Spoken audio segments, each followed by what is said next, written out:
श्री गुरुजी रुग्णालयानं चालू केलेल्या या मालिकेमधल्या आजच्या तिसऱ्या भागात आपलं सर्वांचं स्वागत. फिजिओथेरपी या विषयाच्या संदर्भात भारतीय महिलांमध्ये फारशी जागृती दिसून येत नाही, पण वयाच्या मेनोपॉज आणि मेनोपॉज नंतरच्या महत्त्वाच्या टप्प्यावर जर योग्य वेळी योग्य मार्गदर्शकाकडून शास्त्रोक्त पद्धतीनं फिजिओथेरपीचा अवलंब केला तर या 40शीतल्या आणि मेनोपॉज नंतरच्या आजारांच्या लक्षणांची तीव्रता कमी होतेच, पण त्याचबरोबर आपला रोजच्या जीवनातल्या कार्यक्षमतेचा दर्जा देखील उंचावला जातो.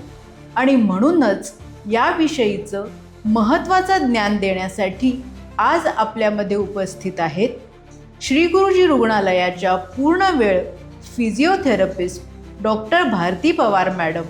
मॅडम, आपलं स्वागत असो. नमस्कार. आपण आपल्या प्रश्नांना सुरुवात करूया.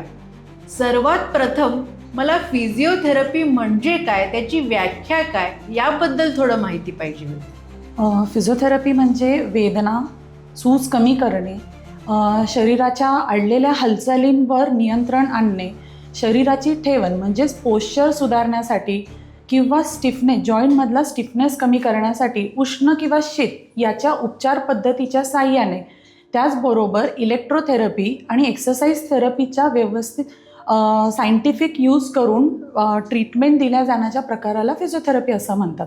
आता दुसरा प्रश्न म्हणजे रजोनिवृत्तीच्या म्हणजेच मेनोपॉजच्या या काळामध्ये आणि काळानंतर फिजिओथेरपी का महत्त्वाची आहे? तर हाडांतला आणि स्नायूंमधला जो स्टिफनेस असतो तो कमी करण्यासाठी, त्याचबरोबर वजन नियंत्रित करण्यासाठी, रक्ताभिसरण नॉर्मल करण्यासाठी, तणाव आणि अँझायटी कमी करण्यासाठी सुद्धा फिजिओथेरपीचा उपयोग होतो. हाडांच्या मजबूतीसाठी, अँझायटी, तणाव कमी करण्यासाठी फिजिओथेरपीचा उपयोग होतो, हे आता आपल्याला समजलं. पण यातलं सर्वात महत्त्वाचं म्हणजे हाडांच्या मजबूतीसाठी फिजिओथेरपीचा कसा उपयोग होतो, हा माझा पुढचा प्रश्न आहे. तर मेनोपॉजमध्ये हॉर्मोनल इम्बॅलन्समुळे बऱ्यापैकी ऑस्टिओपोरोसिसचं प्रमाण वाढलेलं असतं.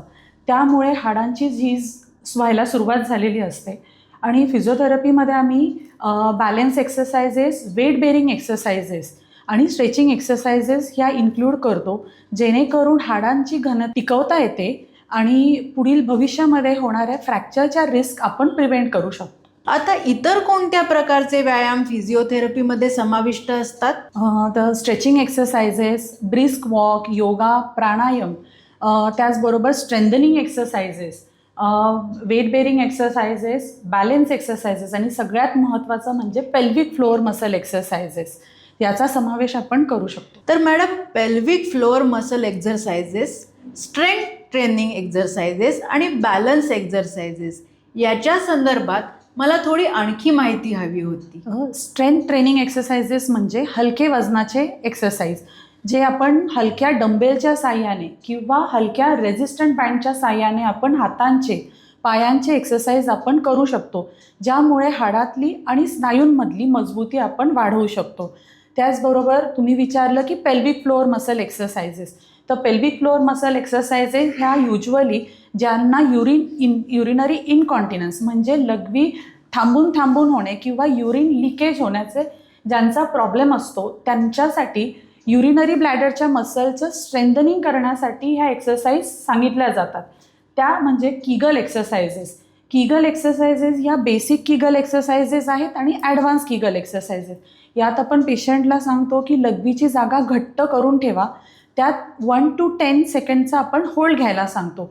त्या होल्ड करतात आणि ॲडव्हान्स एक्सरसाइजेसमध्ये ह्या होल्डबरोबर आपण पेशंटला मुवमेंट्स करायला सांगतो आणि याचा युरिनरी इनकॉन्टिनन्स बरोबरच युट्रसच्या मसल विकनेसचा जो प्रॉब्लेम असतो तो सुद्धा आपण टार्गेट करू शकतो. पेल्विक फ्लोअर मसल एक्सरसाइजेस हे किती इम्पॉर्टंट आहेत हे मॅडमनी सांगितलंच, कारण अनेक जणांना 40शी नंतर, विशेषतः 50-60 वयाच्या दरम्यान शिंकल्यावर, खोकल्यावर लघवी अचानक होते, विना कंट्रोलची होते, असं त्यांचं सामान्य लक्षण असतं. त्यामुळं पेल्विक फ्लोअर मसल एक्सरसाइजेस समजून घेणं हे अत्यंत आवश्यक आहे आणि त्याचा अवलंब करणं देखील जरुरीचं आहे. आता पुढचा प्रश्न म्हणजे फिजिओथेरपीचे सेशन किती वेळा करावे आणि घरच्या घरी पण करता येतात? तसं आठवड्यातून 3 ते 4 वेळा एक्सरसाइज वेळा सेशन्स झाले तर चालतात. प्रत्येक सेशन हा 30 ते 45 मिनिटाचा हा योग्य व्यायाम करण्याचा काळ असतो. पण फिजिओथेरपीच्या एक्झामिनेशननंतर कुठल्या महिलेच्या आरोग्याप्रमाणे तो टेलर मेड बेस प्रोटोकॉल त्यांना दिला जातो. म्हणून कुठल्याही एक्सरसाइज करताना या फिजिओथेरपिस्टच्या ॲडव्हाईसच्या अंडरच झाल्या पाहिजेत. पुढचा प्रश्न म्हणजे झोप न लागणे, चिडचिडेपणा, या मूड स्विंग्स या लक्षणांवर देखील फिजिओथेरपी काम करू शकते का? होय, नक्कीच. व्यायाम केल्याने तुमच्या शरीरातलं एन्डॉर्फिन, ज्याला आपण हॅपी हॉर्मोन्स म्हणतो, आणि स्लीप हॉर्मोन म्हणजे मेलाटोनिन, हे रिलीज व्हायला हेल्प होते आणि त्याच्यामुळे तणाव, चिडचिड होणे हे प्रमाण कंट्रोलमध्ये येतं आणि झोपही व्यवस्थित लागते. वजन नियंत्रणासाठी फिजिओथेरपीचा कसा उपयोग होतो? फिजिओथेरपीमुळे मेटाबॉलिझम इम्प्रूव्ह होत असतं, त्याच्यामुळे वजन नियंत्रण करण्याची फिजिओथेरपीचा उपयोग होतो. सर्वात शेवटचा प्रश्न म्हणजे आपल्या या मेनोपॉझल एज आणि पेरीमेनोपॉझल एज याच्या महिलांना तुम्ही शेवटचा सल्ला काय द्याल? मेनोपॉज हा कुठलाही आजार नसून हा आयुष्याचा एक सुंदर टप्पा आहे. योग्य व्यायाम, संतुलित आहार, नियमित एक्सरसाइजेस आणि नियमित फिजिओथेरपीचा फॉलोअप जर घेतला तर हा वेदनादायी काळसुद्धा सुखकारक, निरोगी आणि आनंददायी जाऊ शकतो. मी प्रत्येक महिलेला सांगेल की ॲक्टिव्ह राहा, हेल्दी राहा आणि कॉन्फिडंट राहा. फार छान मॅडम, धन्यवाद. धन्यवाद.